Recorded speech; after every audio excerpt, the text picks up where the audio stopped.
Hi මේ වගේ රස රොටියක් කන්න බැදලා උයන සැමන් කරියක් හදමුද? එහෙනම් එන්නකෝ. ඉස්සෙල්ලාම පෑන් එකට තෙල් ටිකක් දාගන්නවා. තෙල් ටික රත් වීගෙන එද්දි අපි මේකට අපේ සැමන් කෑලි ටික දාගන්නවා. සැමන් හැමදම පොඩි වෙලානේ කන්නේ. අද සැමන් කෑල්ලක් ලස්සනට බැදලා කමු. තෙල් ගොඩක් දාගන්න ඕනේ නැහැ. මෙන්න මේ ගානට දාගත්තා නම් ඇති. අනිවාර්යයෙන්ම ඔයාලා non stick pan එකක්ම ගන්න. සැමන් ටික බැදෙන්න දාලා මම මේ දාගන්න කහ, ගම්මිරිස් ඒත් එක්කම ලුණු. ඔයාලා සැමන් එකක් ගන්නකොට හොඳට බලලා ගන්න. මොකද දැන් තියෙන සැමන් ඇත්තටම රස නැහැ. ටිකක් ගණන් වුණත් කමන්නේ. හොඳ සැමන් එකක් කරන් ඔයාලගේ මේ සැමන් කරි එක හදලා බලන්න. අපේ සැමන් ටික හොඳට බැදෙන්න ඕනේ. ක්‍රිස්පි ගතියට වගේ බැදෙනවා මේක. ඒත් මතක තියාගන්න මේ සැමන් බැදෙනකොට තෙල් විසික්කෙනවා. ඒ තෙල් වලින් පරිස්සම් වෙන්න. දැන් මම මේකට දෙහි පොඩ්ඩකුත් මිරික ගන්නවා. පොඩ්ඩක් අර ගඳ නැති වෙන්න. මේ විදිහට සැමන් කෑල්ල දෙපැත්තම බැද ගන්න.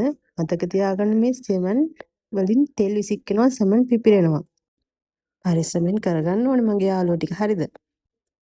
ඔන්න දැන් අපි සැමන් ටික සාමාන්‍ය ප්‍රමාණයට බැදලා තියෙන්නේ. ඒ වුණාට අපි තව චුට්ටක් බැදගමු.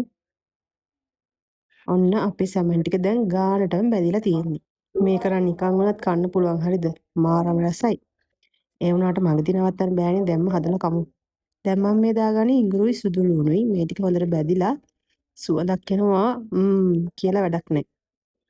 ආයෙ අපි තෙල් දැම්මේ නැහැ. අර තෙල් ටිකින්ම තමයි අපි මේ බැදගන්නේ. ඉඟුරුයි සුදු ලුණුයි බැදුනට පස්සේ මම අමු මිරිස් කරලත් දාගන්නවා. මේකට නයි මිරිස් ටිකක් දාගත්තා නම් සුපිරි. ඒ වුණාට ඉතින් නයි මිරිස් ගෙදර තිබ්බේ නැහැ. මම දැන් මේකට ලුණු ගෙඩියක් වගේ දාගත්තා. ඒ කියන්නේ ලොකු ලුණු ගෙඩියක් නෙවෙයි සාමාන්‍ය ලොකු ලුණු ගෙඩියක් දාගත්තා. ඒ ටිකත් මේ වගේ ඉතින් ගස්සලා පද්දලා බැද ගන්න. මම මේකට වැඩිපුර හැන්ද පාවිච්චි කරන්නේ නැත්තේ සැමන් කෑලි කැඩෙන නිසා. දැන් මම මේකට ලුණු ටිකක් දාගත්තා, කුරුඳු කෑල්ලක් දාගත්තා. එනසල් තියෙනවා නම් දාගන්න. මට ඉතින් එනසල් තිබ්බේ නැති නිසා දැම්මේ නැහැ. ඒත් එක්කම දාගත්තේ කෑලි මිරිස්, ගම් මිරිස් ටිකකුත් දාගත්තා. දැන් දාගන්නේ මේ 3-5. ආයෙත් ඉතින් උඩ දාලා මේක බැද ගන්න. ඔන්න ඉතින් උඩ දාන්න ගිහිල්ලා මේ ටික බිම හලා ගන්න එහෙම එපා. හරිද? මොකද මටත් ඒ වගේ දේවල් වෙනවා. මම ඉස්කුරු ටිකකුත් එකතු කරගත්තා. මේකේ බැදෙන්නම මේක ඔයාලට මෙහෙම වුණත් කන්න පුළුවන්. මාරම රසයි. ඒ වුණාට අපි දැන් මේකට එකතු කරගන්නවා අපේ සැමන් එකේ හොදි ටික. සමහර අය නම් මේක ඇත්තටම දාන්නේ නැහැ. ඒ වුණාට මේක දාපුවාම ටිකක් අමුතු රසක් එනවා. ඔයාලත් දාලා බලන්නකෝ මං කියනවට. හැබැයි ගොඩක් දාන්නේ නැහැ. මම පොඩ්ඩක් දාන්නේ.